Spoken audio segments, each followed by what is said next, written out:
To kick off NBA Summer League, we got to look at the third and the fifth pick in the draft this year. VJ Edgcombe versus Ace Bailey. And one, it's rare to get this good of a matchup of top prospects this early on in Summer League before we even get to Vegas. And also, these are two prospects that are going to be connected forever. Ace Bailey, I think if he had done the draft process correctly and normally, probably would have gone third overall to Philadelphia. It's very likely he's the third best or third most talented prospect in the class. He falls to 5, and VJ Edgcombe slides into that spot. Obviously, it's still just Summer League, but this was also the perfect game to encapsulate the difference between each of their games as prospects and possibly what they're going to look like as future NBA players. It's still so early on in their careers, but it's still really fun to take a look at. So first, let's talk about VJ Edgcombe. Going into the draft process, the narrative around him was that he was this really great athlete, more of a complementary fit than someone like Ace Bailey, someone that's going to play off of another, more ball dominant guard, or in this case in Philadelphia, a guy in Tyrese Maxey that likes to have the ball along with Joel Embiid, a guy that likes to have the ball, and the VJ Edgecombe's going to be out there defending, shooting, and working off of those guys, and as a result,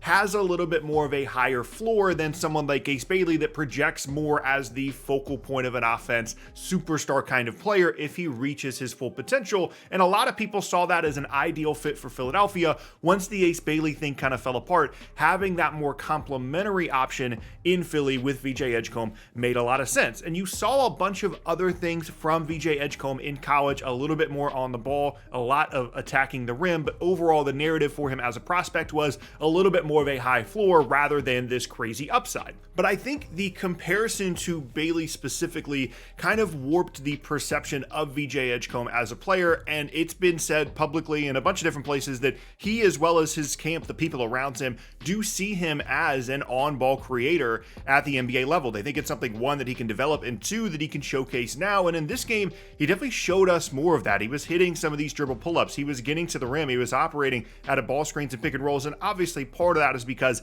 it's Summer League. He's the best guy on the team. He's the player that everybody's there to evaluate and develop. So he's going to get plenty of opportunities, and he got a ton of opportunities, certainly in terms of shot attempts, but pretty much everything that you saw from VJ Edgecombe matched what you expected from him as a prospect and then some, and kind of validated all of these things that maybe he and his camp felt about him as a player in terms of being able to do a little bit more on the ball. Obviously, the big differentiator for him in his career is going to be shooting, specifically off the ball. He's not going to be someone that's going to get a ton of pick and roll reps every single game, at least early in his career. So he's got to be able to space off the ball, and that's something that he's still working on. He's an incredible athlete, really can guard, really can get to the rim, outstanding in transition, but we've seen this kind of archetype not develop the way that we'd hoped just because they can't hit shots off the ball. And if he can, this is going to be a really great pick for Philadelphia, regardless of how much of that upside he actually fulfills. I've seen some comparisons, some comps for him in the draft process that I really like. One is Victor Oladipo, but like a few inches taller, someone that is a really good defender, but then you're asking them to do some stuff on the ball. And if that's what he turns into, minus all the injury stuff,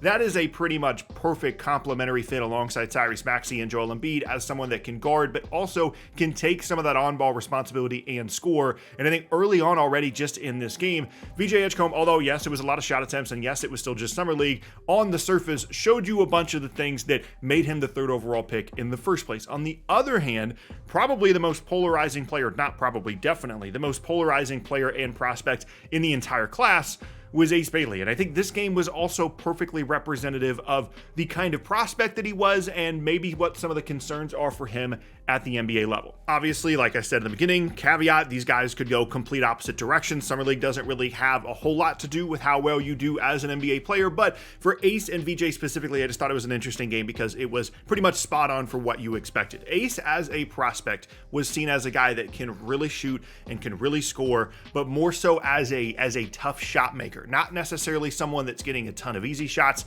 not necessarily someone that's breaking people down off the dribble and getting to the rim all the time, but he's big, has a high release point, and can really shoot the ball. And so his shot making is the way that he scores, in addition to some really great tools athletically.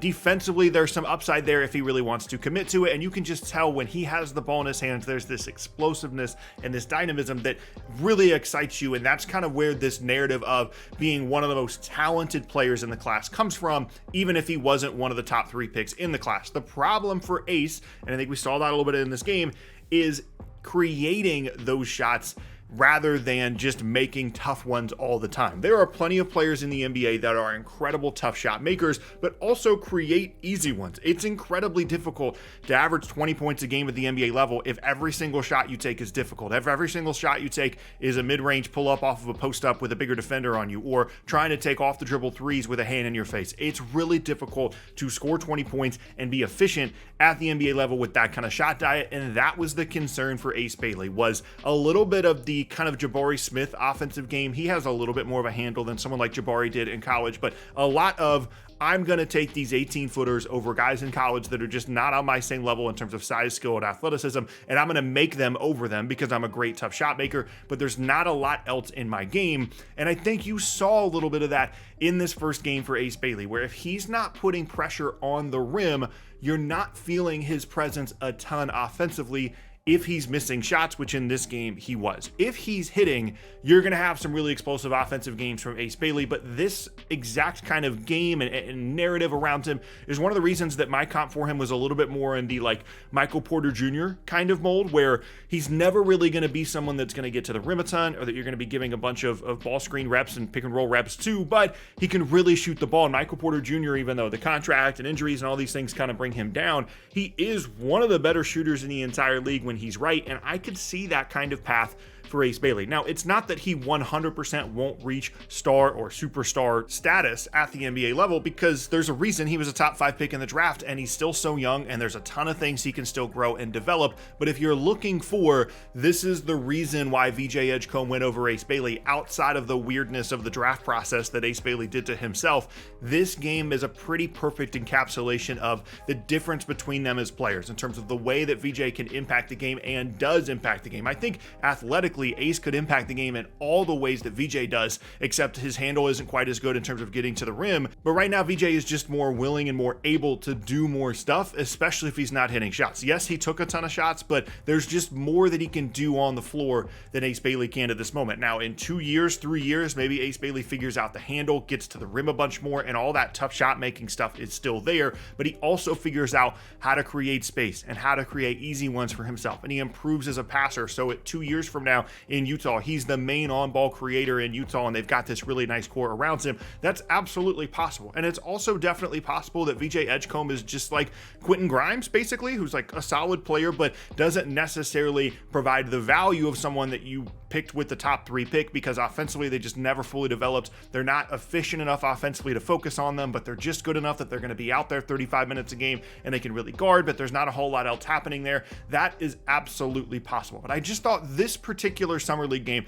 was interesting. I don't try to glean a lot from Summer League games in general, but it was just the perfect encapsulation of what made them different as draft prospects, and the fact that they played against each other, and in many ways were playing against each other for the 3rd overall pick during the draft process, and the situation that Philadelphia is in, potentially dictating what they did or didn't want out of that spot. All of those things came together in a really perfect way in this game, and I can't wait to see what they continue to look like as we go forward to Vegas and throughout the season. These two guys are going to be connected for the entirety of their careers, and at least so far, if you're a Sixers fan after just one Summer League game, you're probably feeling pretty good. But like I said, that isn't necessarily indicative of how a player's career is going to go.